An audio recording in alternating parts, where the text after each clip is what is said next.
Islamic videos کی support کے لیے چینل کو سبسکرائب کر دیں، شکریہ۔ اسلامی فتوحات کا سلسلہ عظیم فارس تک پہنچ چکا تھا۔ حضرت عمر بن خطاب رضی اللہ تعالیٰ عنہ خلیفہ دوم نے فارس کے لیے حضرت ساریہ بن زخیم کی سرکردگی میں فوج روانہ کی۔ حضرت ساریہ رضی اللہ تعالیٰ عنہ ایک صحابی تھے جو زمانہ جاہلیت میں لوٹ مار کرنے والوں میں سے تھے اور اس قدر تیز دوڑنے والے تھے کہ تیز رفتار گھوڑے سے بھی آگے نکل جاتے، مگر اسلام قبول کرنے کے بعد اچھی خوبیوں کے مالک ہو گئے۔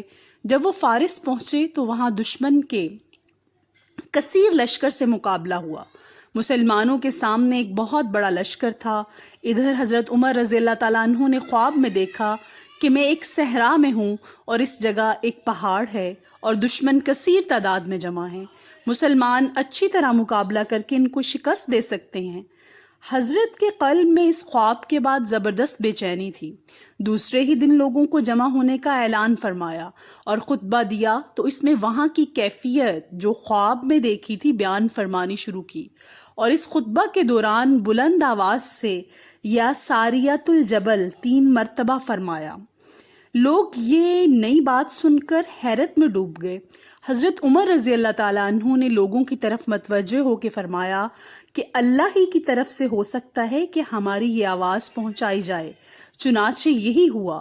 اس وقت یہ آواز حضرت ساریہ کے کانوں میں پہنچی۔ بعض روایتوں میں یہ ہے کہ حضرت عمر رضی اللہ تعالیٰ عنہ نے جمعہ کا خطبہ پڑھتے ہوئے یہ آواز لگائی۔ خدا تعالیٰ کے حکم سے یہ آواز ہزاروں میل کے فاصلے پر ٹھیک اسی وقت پہنچی۔ حالانکہ موجودہ دور میں سوائے وائرلیس کے دوسرا ذریعہ سمجھ میں نہیں آ سکتا، اس طرح ان کی آواز بغیر کسی ظاہری آلے کے اتنی دور اس وقت پہنچ سکے۔ ساریہ نے اس آواز کی رہنمائی میں اپنی فوج کو پہاڑ پر پہنچا دیا۔ اس پر صرف ایک راستہ سے دشمن جا سکتا تھا، مگر مسلمان وہاں پہلے سے موجود تھے۔ اگر پہاڑ پر نہ چڑھتے تو دشمن اپنی کثیر تعداد فوج کی مدد سے مسلمانوں کو ہر جانب سے گھیر لیتے، تب مقابلہ مشکل ہو جاتا، مگر اس صورت میں مسلمانوں نے خوب جم کر مقابلہ کیا۔ دشمن پسپا ہوئے، مسلمان فاتح بن گئے اور مال غنیمت بھی بہت حاصل ہوا۔ جب حضرت عمر رضی اللہ تعالیٰ عنہ نے خطبہ میں یہ کلمات ارشاد فرمائے، مسلمان حیرت سے ایک دوسرے کا منہ تکنے لگے کہ یہ کیا قصہ ہے، مگر کسی کی ہمت نہ ہوئی کہ دریافت کرتا۔ حضرت علی رضی اللہ تعالیٰ عنہ نے فرمایا، یہ قلبی واردات یا کشفی صورت تھی کہ عین وقت پر وہاں کا منظر حضرت کے سامنے کر دیا گیا اور ساتھ ہی تدبیر بھی بتا دی گئی۔ الحمدللہ کہ اس آواز نے وہی کیا جس کی امید تھی۔